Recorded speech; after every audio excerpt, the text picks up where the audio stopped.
Ladies and gentlemen, good day and welcome to the Dr. Reddys Q1 FY24 earnings call. As a reminder, all participant lines will be in the listen-only mode. There will be an opportunity for you to ask questions after the presentation concludes. Should you need assistance during the conference, please signal an operator by pressing star and then 0 on your touchtone phone. Please note that this conference is being recorded. I now hand the conference over to Ms. Richa Periwal from Investor Relations team. Thank you, and over to you, ma'am. Thank you, Darwin. Thank you. A very good morning and good evening to all of you. And thank you for joining us today for the Dr. Reddys earnings conference call for the quarter ended June 30th, 2023.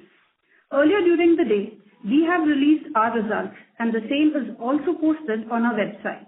This call is being recorded and the playback and transcripts shall be made available on our website soon. All the discussions and analysis of this call will be based on the IFRS consolidated financial statements. The discussion today contains certain non-GAAP financial measures. For a reconciliation of GAAP to non-GAAP measures, please refer to our press release. To discuss the business performance and outlook, we have our CEO, Mr. Erez Israeli, and our CFO, Mr. Parag Agarwal, along with the Investor Relations team.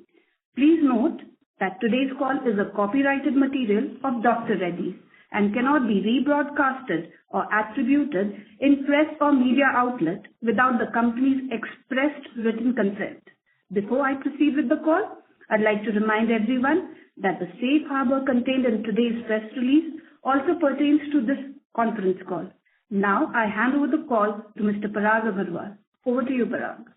Thank you, Richa. Greetings to everyone and a warm welcome to our Q1 FY23-24 earnings call. We had a strong start to the year with robust sales and record profitability. I'll start today with an overview of our financials for the quarter.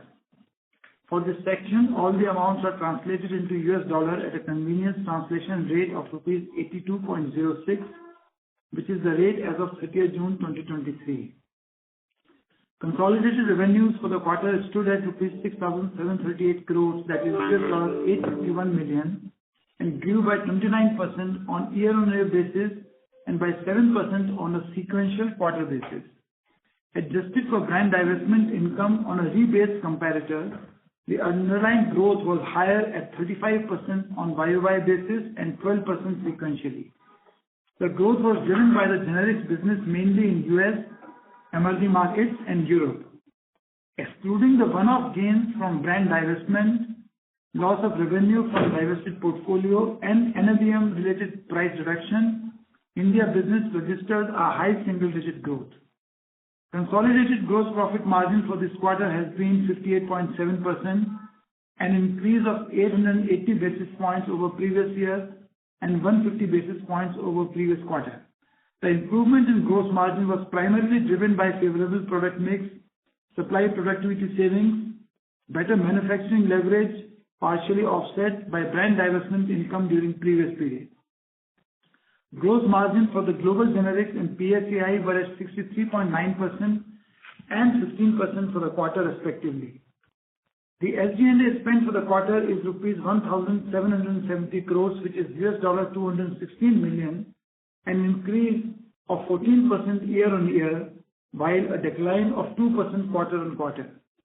The year-on-year increase is in line with business growth and is on account of investment in sales and marketing, digitalization, and other business initiatives. The SG&A cost as a percentage to sales were 26.3% and is lower by 340 basis points year-on-year and 230 basis points quarter-on-quarter due to better operating leverage. The R&D spend for the quarter is rupees 498 crores, that is $61 million, and is at 7.4% of sales. Our R&D efforts are focused towards building a healthy pipeline of new products across our markets, including biosimilar development. The EBITDA for the quarter is rupees 2,137 crores, that is $260 million, and the EBITDA margin is 31.7%. This is largely driven by gross margin expansion and productivity initiatives across the value chain. Our profit before tax for the quarter stood at rupees 1,846 crores, that is $225 million, an increase of 26% year-on-year and 39% over previous quarter. Effective tax rate has been 24% for the quarter. The effective tax rate was higher than the previous year, mainly due to changes in the company's jurisdictional mix of earnings. We expect our ETR to be in the range of 24 to 25%. Profit after tax for the quarter stood at rupees 1,403 crores, that is $171 million. Reported EPS for the quarter is rupees 84.22. Operating working capital increased by rupees 710 crores, which is $87 million, against that on March 31st, 2023, mainly due to an increase in receivables and inventory.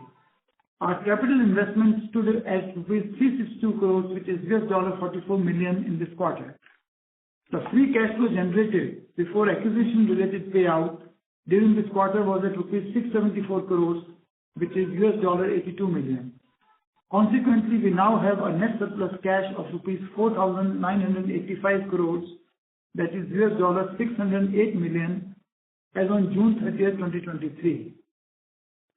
Foreign currency cash flow hedges in the form of derivatives for the US dollar are approximately $783 million, largely hedged around the range of rupees 82.7 to rupees 84.4 to the dollar, ruble 6775 million at the rate of rupees 1.02 to the ruble, and Australian dollar 3.7 million at the rate of rupees 57.9 to Australian dollar maturing in the next 12 months. With this, I now request Eray to take us through the key business highlights. Thank you, Parag, and a warm welcome to everyone participating in our earnings call today. As always, we appreciate your interest in our company. We have commenced fiscal 2024 with a robust first quarter performance. Our sales for quarter one grew 29%, and EBITDA grew 20%, reflecting the strengths of our portfolio and well-diversified geographical spread. Adjusted for settlement income in the current and base period and brand divestment in base period, our sales for quarter one grew 35% and our EBITDA grew 111%. We improved the drivers in our core business for sustainable growth through productivity improvements, market share gains, and new product launches. We are making considerable progress across our strategic priorities. Let me take you through some of the key highlights of the quarter. 1. Sustained strong revenue growth driven by momentum in the US and Russia markets. 2. Generate healthy EBITDA at 32% and annualized ROCE at 39%.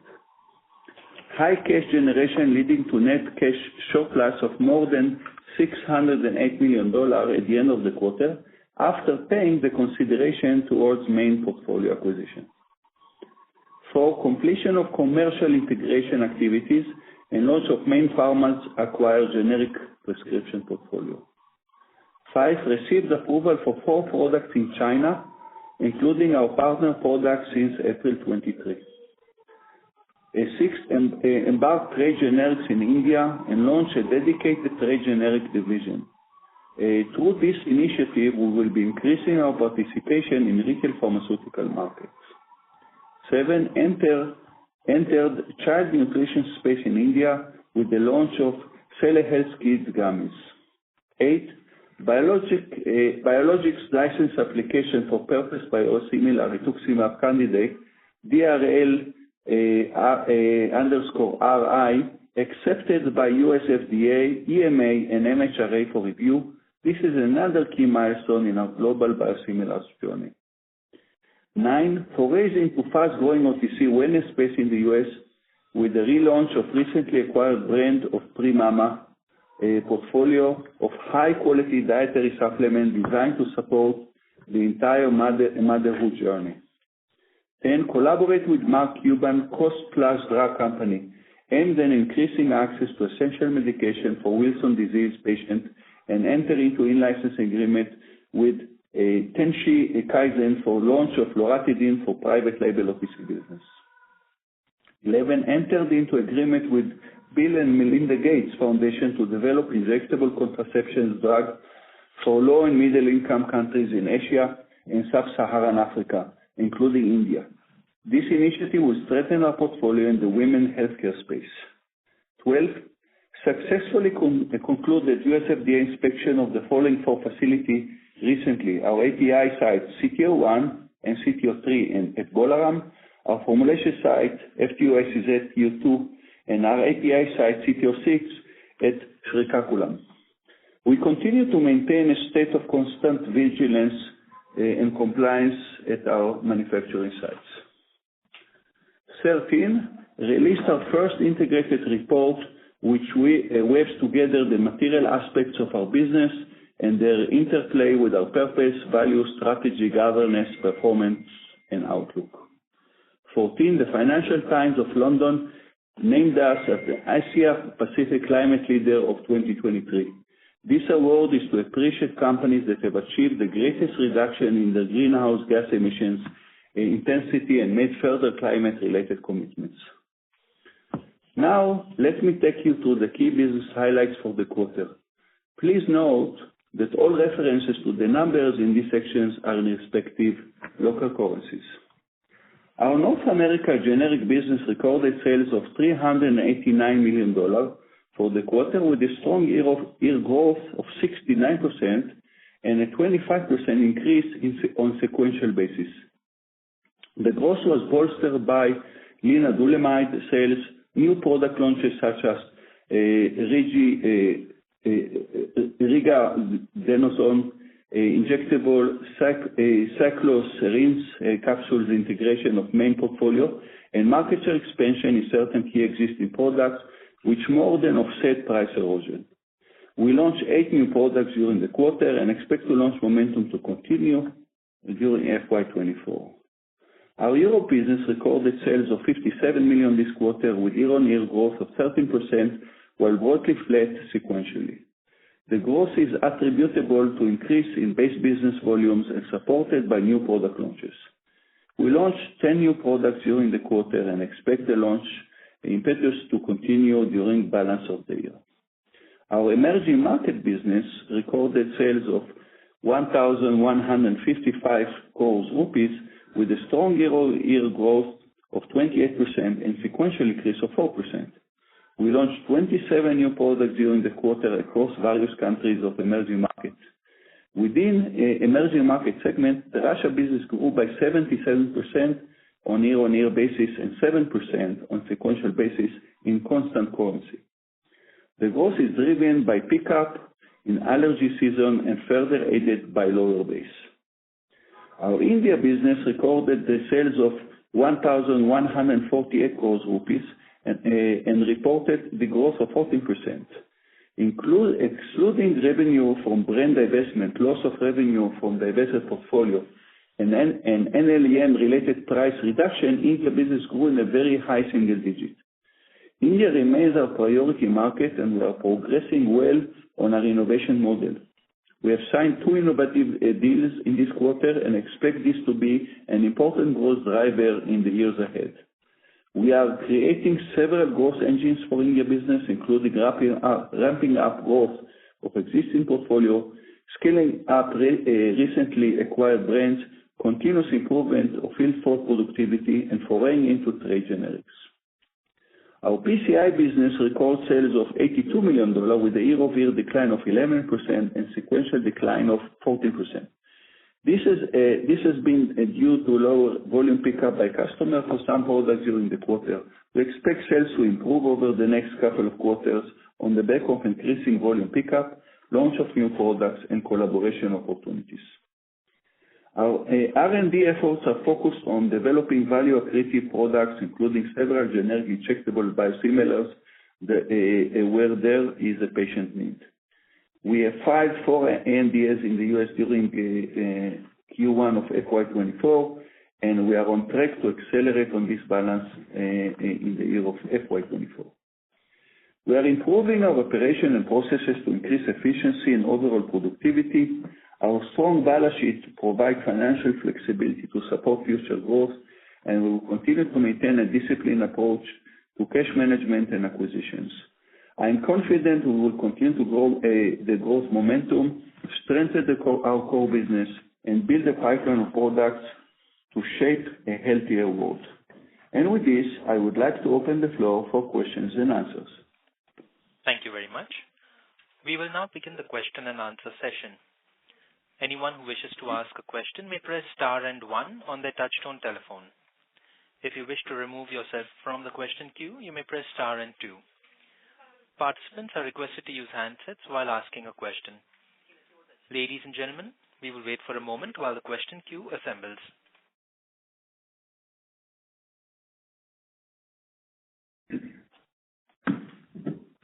The first question is from the line of Kunal Dhamesha from Macquarie. Please go ahead.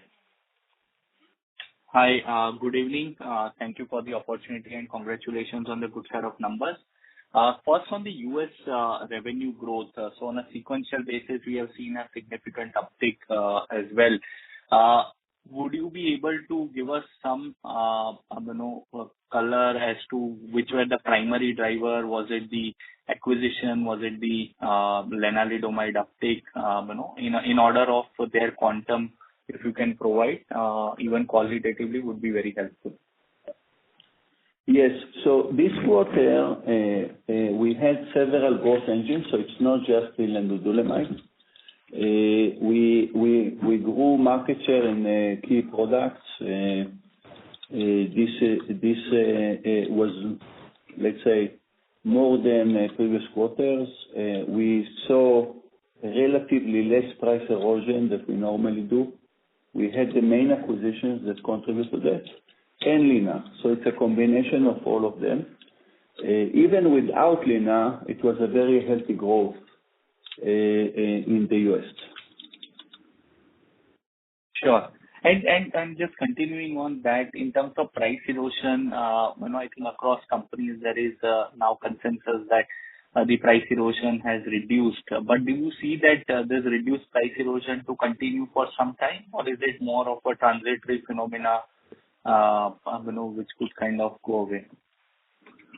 The model hasn't changed, so in terms of price erosion, it's obviously a function of how much competition you got for your baseline on products that did not yet, if you wish, erode to their potential. So I believe that in our case, we probably will see something similar also in the next coming quarter. Perfect. Thank you. I have more questions. I'll join back with you. Thank you. The next question is from the line of Damayanti Kerai from HSBC. Please go ahead. Hi, thank you for the opportunity. Continuing the U.S. business. So, Erez, you mentioned even without Lina, the base business has grown very well for you sequentially. So can you elaborate a bit more whether you are seeing a lot of supply opportunities emerging in the market due to problems at some of the competitors, etc.? And do you believe these opportunities will sustain for next few quarters? That's my first question.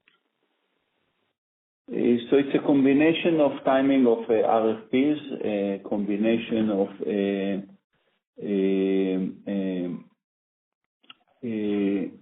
set of situations that happen to products in which we could supply more. Not necessarily a supply shortage, but it could be service or other supply disruption situation that happens. And also activities that we did with certain customers as well. So overall, let's say it's primarily volume-based growth that based on agreements that we have with customers. And do you believe this volume-based growth opportunity will continue in at least in near term?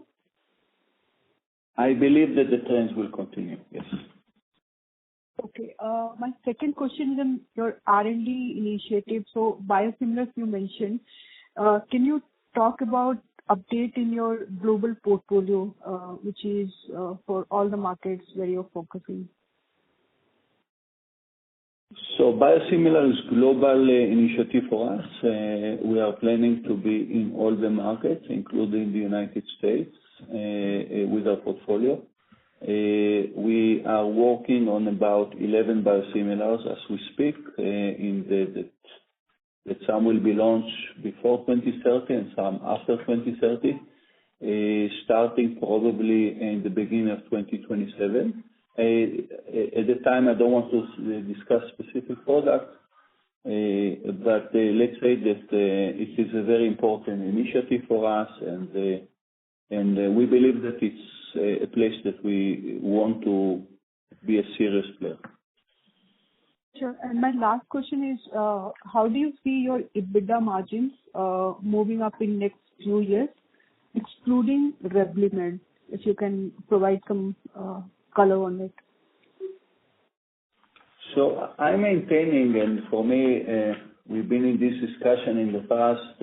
I'm not taking this product out or another product, because every year we have those products that contribute more to our performance. I'm still maintaining the long-term average of the 25, knowing that right now with the lenalidomide we will probably be above it, but overall this is the area that I'm still maintaining, that we feel very comfortable, that will allow us to fully finance all of our growth aspirations of the future. So what we are moderating now is the level of investment that we want to put. Naturally, the more we have, the more we can invest into the future, which what we are planning to do. But let's say in the next coming quarters, as long as we have this limited volume agreement in place, likely that it will be above the threshold of 25%. Okay. Thank you. I'll get back in the queue. Thank you. We have the next question from the line of Balaji Prasad from Barclays. Please go ahead. Hi, this is Michaela on for Balaji. Thanks for taking our questions. Can you just talk a bit more about what led to the growth seen in Russia and how sustainable this growth is? Thanks. In Russia, we grew. Part of it is seasonal. We have most of our businesses in the retail, and we are also playing in the biosimilars. So in these specific quarters, we enjoyed the seasonality of the allergy as part of it, as well as the growth of a big brand there.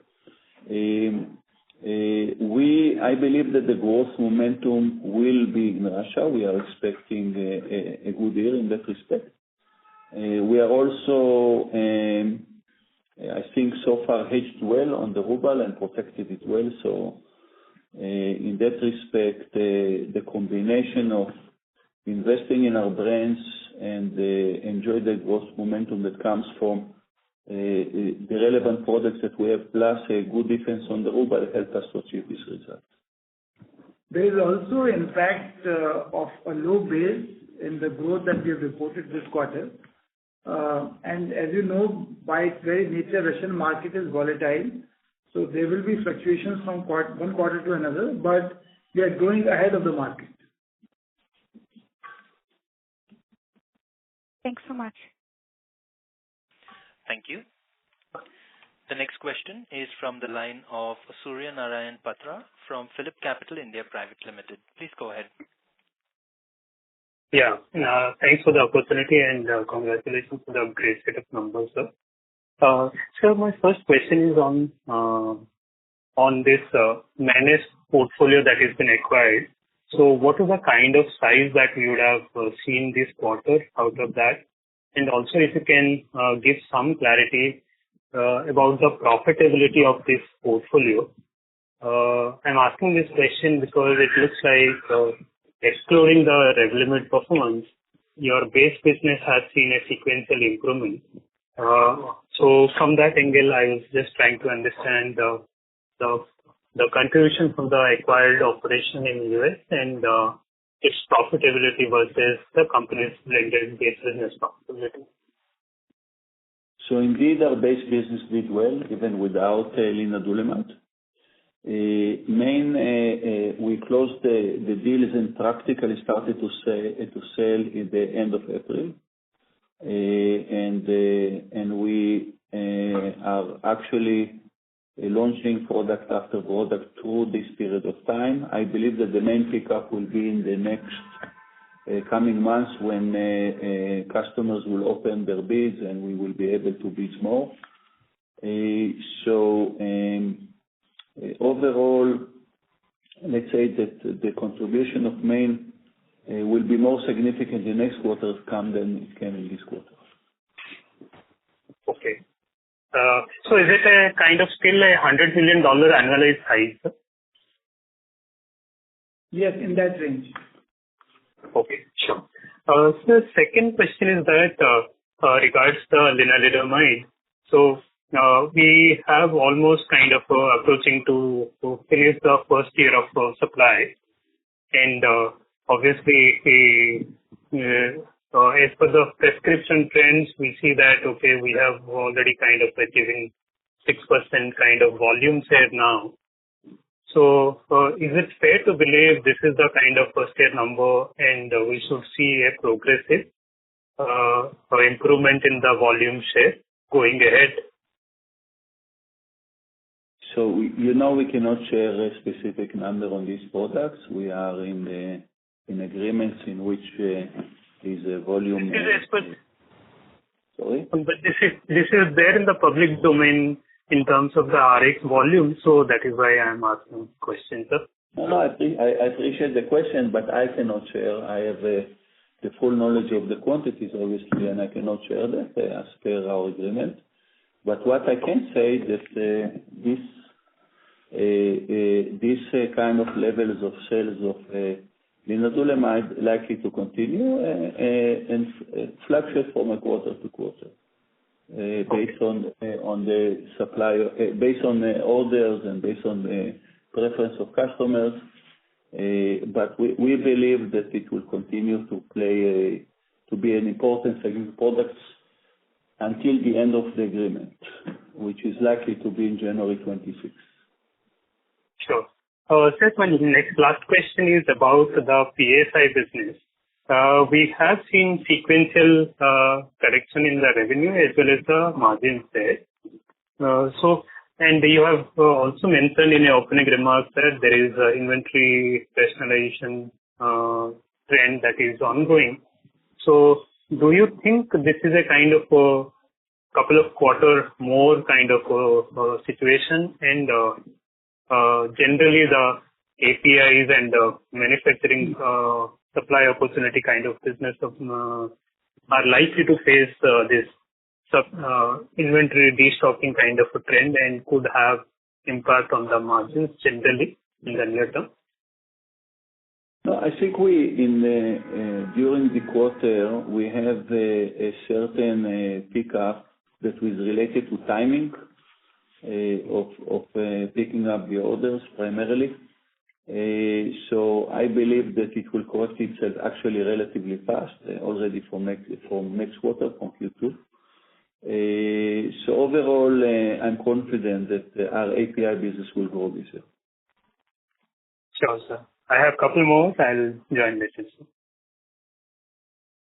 Thank you. Wish you all the best. Thank you.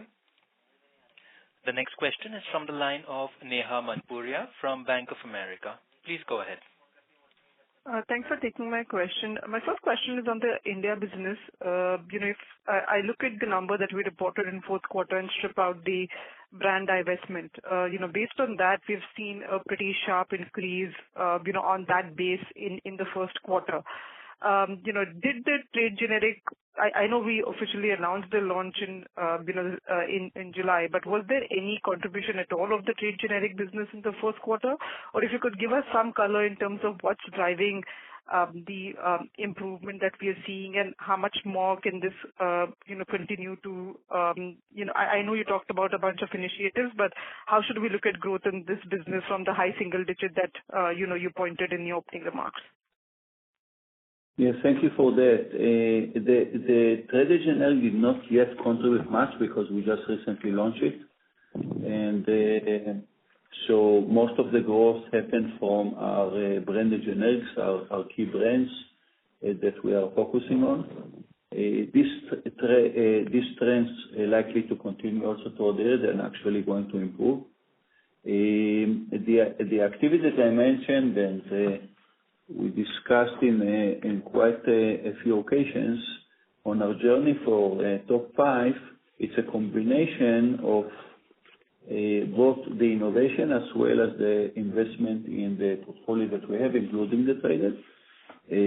So most of the deals that we sign and going to be signed, we have actually quite a few deals that are in discussions, is to bring innovation to India. Actually, Horizon 2 that we have discussed in the past is all about to bring innovation to India, mostly in licensing in, some product acquisitions, and some potential partnership with other players. These partnerships and that will likely to have an impact from FY25, FY26 onwards. FY24, which I believe we will grow significantly, will come primarily by the current branded generics focus brands that we have. Sorry for the long answer. Yeah. Yeah, understood. Thank you so much, sir, for that. Second, on in your remarks, you also mentioned approvals in China. Now, if I look at my ROW business, excluding Russia, CIS, we are pretty much in the, range that we've been doing for the last 4-5 quarters, the 400 crore range. When do we see meaningful contribution start from China, or when do we see how does the step up from this level happen in the emerging market business? Yes. So all the EM markets are actually growing in double digits. Obviously, Russia being a very big market in that space, when it's growing 77%, overshadow the others. So all of them will grow double digits, not just with Russia. As specifically for pickup in China, we are now starting to see the results, so likely that these trends of approvals will continue. Most of the value will start to see, if you call it a leap or more significant growth in FY25, but we will see already in FY24 a certain growth. But the level that we have discussed in the past of our aspiration in China, likely that we'll start to see from next year.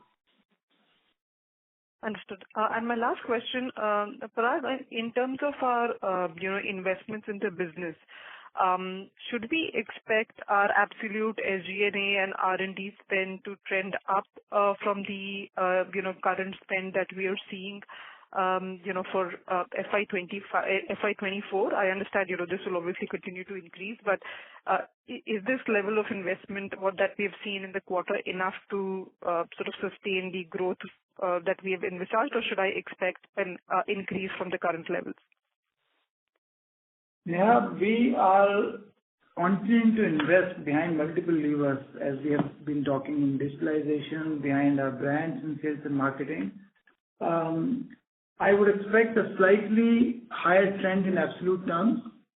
As a percentage to sales, of course, it will remain very positive because of our top line growth. We'll see the benefits of operating leverage, but in absolute terms, you will see a marginally upward trend. Understood. That's helpful. Thank you so much, Parag. Thank you. The next question is from the line of Cinderella Carvalho from JM Financial. Please go ahead. Yeah, thank you so much for taking my question, and congratulations on great set of numbers. Bringing question back to India, you mentioned about the innovative products, 2 products that you have signed for India. You mentioned about mother and child. You spoke about gummies. So and the generic division. So what kind of investment are we envisaging in all these 3 different categories that we are talking, which is consumer health, generic business, and, getting the in-licensed product? And in what range should we see this over coming 2 to 3 years? So we are not going to see more investment than what you see already, and like Parag just alluded, maybe a slight up. Some of it is what we call balance sheet money, meaning that we will sign a deal or acquire a product, and it will be a balance sheet move rather than P&L move. So it's relatively it's not expensive or not going to require much, and I'll try to explain why. Most of the stuff that we are bringing to India is a late-stage innovation. It means the product is already there. The product also proved itself in other markets. In most of the cases, it's got approval already either by the US FDA or by European authorities. So the activity that requires are either a licensing fee, some local trials, registrations, and we are mostly going to leverage our teams in India for doing that. So if you wish, it's a marginal investment that, give or take, we are already spending the last couple of quarters, and maybe it's marginally up the more deals that we will do. But I don't anticipate a major huge of cash or cost in that element. It's actually pretty straightforward in that respect. So the returns will be fairly high is what you're trying to tell with the minimal investments. But in terms of revenue, how should we see these, if we divide in the three segments, how sizable each segment could be for us, say generic, innovative, enlightened? So how big these could be? From a brand perspective, I understand you have something like 150 crore per brand size in your mind over 3 to 4 years. But what it could mean to the entire India business? The intent is to bring a significant number of products to the Indian market in the next coming years.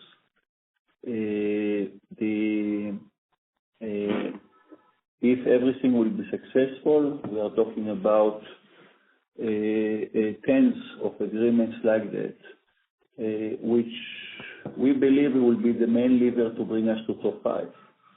So if top 5 means that we need to double ourselves, give or take, in the next coming years, that's the expectation that the innovation will bring most of that value come into play, and the rest will come from the normal growth of the brands that we will have, as well as the trade generic. So the innovation will be the key focus and the main growth drivers. In terms of timing, as we sign the deal, then of course we need to allow some time for a clinical trial, registration time, and then of course the pickup of the brands as we are introducing it to the healthcare community. So it will be kind of a pickup of a brand. So every one of these brands will take a few years before it will come to its peak sales. But the beauty about it, these are true innovation. They are not switchable, and they are bringing a real solution for places that we believe that there is no such a solution, or the solution that we are bringing is much better. Okay, thank you. And just one last question. We've seen a lot of Dr. Reddy's name in terms of shortages products in US. Are you seeing some opportunities meaningfully for us over coming few quarters, or are you planning to participate in some of them which could be potentially large for us? We do from time to time, but to be honest, I don't enjoy when we are going on the expense of others. I actually want the supply to be there for the patients. So whenever it comes, we are taking it, but I don't see it as a strategic growth lever. I'm happy to supply if it helps patients, but I actually wish that all the companies will be able to sell normally and not to see it as a lever growth. But it is coming to us as well from time to time. Thank you so much, and all the best. Thank you. We have the next question from the line of Tushar Manudhane from Motilal Oswal Financial Services. Please go ahead. Yeah, thanks for the opportunity. Particularly on the trade receivables, as I see, there has been a good jump of almost 450 crores, both year-over-year or even quarter-over-quarter. Is this more or less linked to North America business? And is this more to fill up the channel and so the sales could moderate to some extent in the coming quarters? So increase in receivables is broadly in line with the growth in business and the normal fluctuations that we see depending on the timing of supply and the credit terms. So there is nothing unusual, and it's in line with the business growth. Okay. And secondly, on the overall gross margin, we used to guide for, at least in the past, before Revlimid in the range of 52 to 55% for the base business. And since launch of Revlimid, we've seen good, at least 250 to 300 bits improvement in the gross margin. So, if you could just indicate the gross margin guidance for say 24. So yeah, see, first of all, we can't ascribe a certain portion of the gross margin to a specific product. As you know, we manage the business on a portfolio basis, and we are launching new products all the time. This quarter, again, we have launched 8 new products. And in the next 2 or 3 quarters in this year, we are going to launch more products. So we have to look at the gross margin as a composite. Overall, the drivers of gross margin, as we know, are, the price erosion obviously brings it down, but we are seeing softening of solvents prices. We are seeing softening of freight rates and so on. And we are also seeing favorable product mix. So overall, I expect our gross margin to range between 56 to 59% in the next few quarters. Interesting. And just on extending to your launch aspects, any or other few products which you would like to call out, which could be interesting launches over the next 12 to 15 months in North America segment? I don't want to call out specific. We're trying to avoid it because after that we have a lot of discussion on this product. But what we can say is that we believe that we can sustain also the level of activities in North America, even post linadulamide, because we have quite a few of very high value products that we can bring to the market. Great. Thanks and all the best. Thank you. We have the next question from the line of Shyam Srinivasan from Goldman Sachs. Please go ahead. Good evening, and thank you for taking my question. Just looking at the sales mix for the quarter, when I look at it, 47% of revenue is coming from the US currently, 17% from India. I remember we had some kind of an aspirational goal to narrow this over time, but we seem to have gone the other way. I know there is a lenalidomide in there, which is probably skewing things, but there is just your broad guidelines of a more diversified geographic mix. And, I'm a little also confused with the India strategy because we keep divesting things, right? Like the Reddys Life Sciences or the JB Pharma. So how do we get to top 5 if we keep divesting? And you mentioned innovation to kind of help you double, but I'm just wondering, what are these opportunities? Shouldn't it be more like a transformative M&A where we acquire assets like our Wockhardt deal perhaps a few years back, right? So that are small. So just want to understand your thought process on this. No, sure. Thank you so much for the question. Indeed, linadulamide make the US obviously in proportion more than before. I'm reiterate our commitment to the India market, actually being a very important market for us, and also reiterate the aspiration to be top 5. Now, how should we go to be top 5? It's not because we are going to buy number 6. I wish I could, but first it's not available, and second it's too expensive. And I don't think our shareholder wants us to do that. The way to do that for us is by launching innovation. So we saw that in India, there are two trends that are coming up. One, some of the branded generics will have a headwind in the future, either because of the trade generic, either because of the digital channels. There will be certain level of potential switches also. And when we looked at our portfolio and we saw what brands we believe are long-term for us, we decided to focus on them and to divest those that we decided to not to focus on. At the same time, we have a major effort to bring a lot of innovative solution to India. And once this will pick up, this will bring us to the desired level even without acquisitions. Acquisition I'm happy to do with a reasonable price, with a reasonable risk, but we are not building on it. We can be top 5 even without. Got it. Helpful, Ed. My second question is on the cash pile, about 50 billion of net cash sitting now on the balance sheet. So Parag, what are your top priorities in terms of capital allocation at this point of time? What is the rank order of things that you would be using that cash pile for? So obviously we want to use it for driving business development, M&A. I think in terms of priority, I would say first of all it has to be a strategic fit. We have a clear strategy for every segment in our business, for every geography.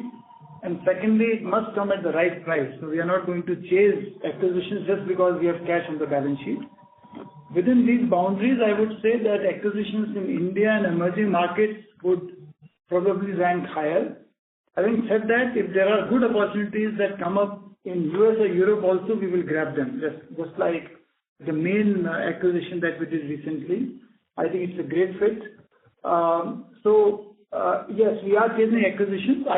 I believe that instead of seeing a large acquisition, we will probably see a series of smaller acquisitions. So a string of pearl strategy. But it depends on what kind of opportunities are available at the right price. Got it. Thank you and all the best. Thank you. The next question is from the line of Sayon Mukherjee from Nomura. Please go ahead. Yeah. Hi. Thanks. So if you can, talk about, what's the revenue base in China currently? And you mentioned about, the significant growth from FY25 onwards. So I understand you're getting like 10 to 15 approvals per year now. So from a 3-year perspective, with 30, 40 products, added to your basket in China, how should we think about revenue, in China in 3 years' time? And how does per product revenue potential you see in China versus, let's say, in US? So I'm wondering, can it be $200, $300 million more in revenues in China? If you can give some color on, how should we think about the growth trajectory in that market? Thanks. So I see any number of around 2x in the next 3 years. So this is the time. The baseline that we are talking, but I'm talking now in market sales, not necessarily the way we report, is around $180 million a year. Okay. So it means additional 180 million is what you would book, let's say 3 years down the line is a fair number to look at in China. It's in this range, could be even more. Understood. Okay. And Parag, my second question would be around R&D. I think you mentioned run rate of around 500 crores a quarter, right? Is it possible for you to sort of indicate, how is this, how much of this is going into, say, biosimilar development at this point? And secondly, at the time of Analyst Day, you talked about New Horizon initiative, Horizon 2 initiatives, having an impact of 1,500 basis point on your EBITDA margin. That's the kind of investment you're doing. So what's the number at this point in time, if you have anything to share on that? Yeah. So Sayan, on the second question, right now we are in this range, so 50 to 100 basis points on an annual basis is what we are investing behind Horizon 2.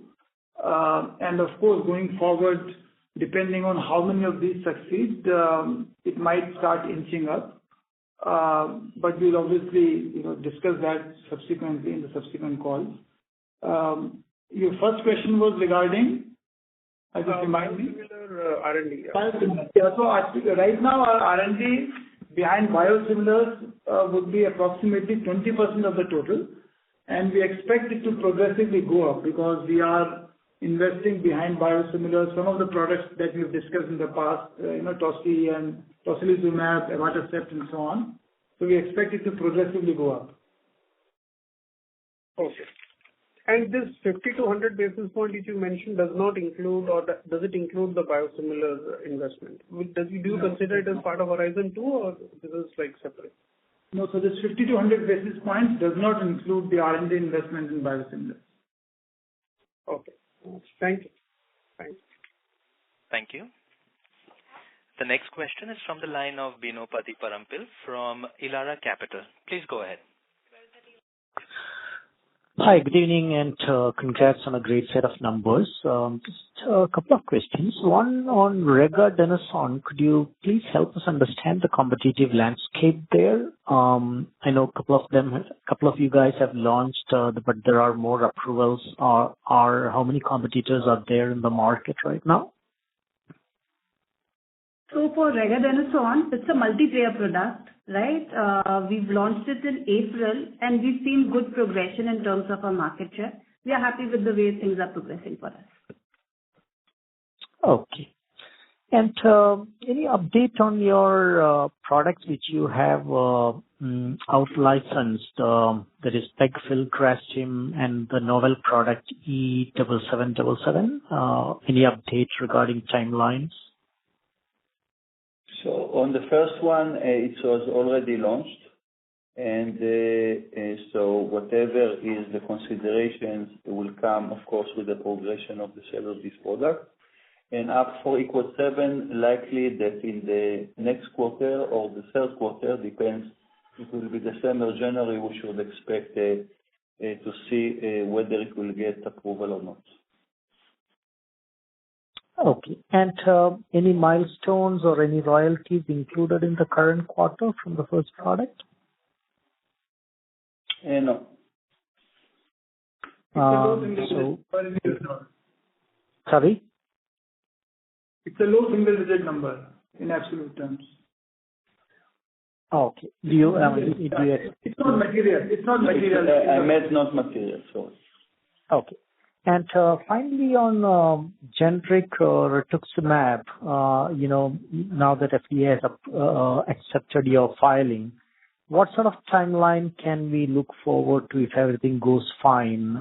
Would you be looking forward to launching it in 12 months, 18 months, or something like that?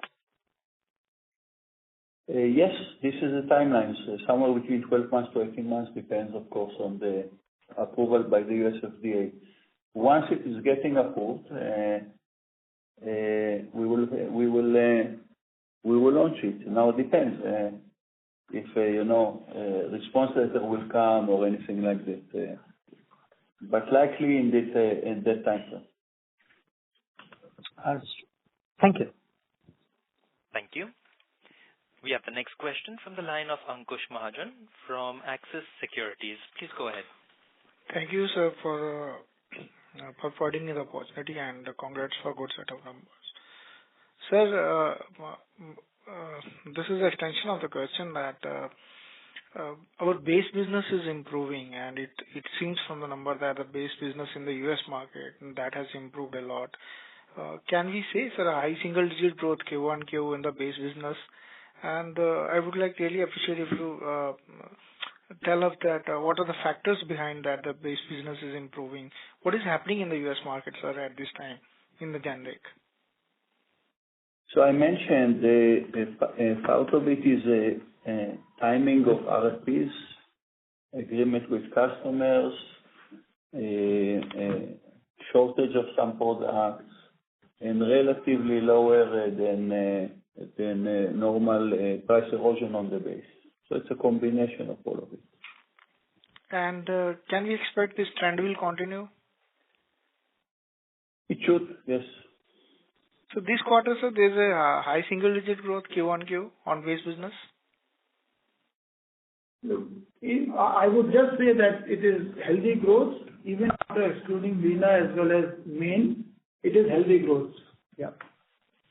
Thank you, sir. Thank you very much. Thank you. The next question is from the line of Kunal Damesha from Macquarie. Please go ahead. Hi, thank you for the opportunity again. So just coming back to the in-licensing opportunities for the India market or the innovation that we have talked about, how does those opportunity fit into our 25% framework for EBITDA margin and ROC? Are they accretive, neutral, or would you say dilutive? That's absolutely part of it. So we should reach those margins with the investment. It means it's including. That's why right now we have that, and we have even higher margins than that.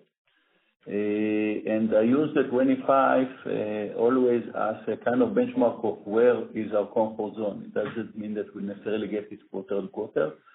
Likely that in the next couple of quarters it will be higher than that, including that investment. And likely that the 25 anyway needs to include all of that as well. So it will not be below that 25%. Sure. And secondly, on the trade gen, yeah. Just to clarify, 25% EBITDA obviously is for the entire portfolio and across all geographies. So there are business segments which will be higher, and there are business segments that will be lower than that.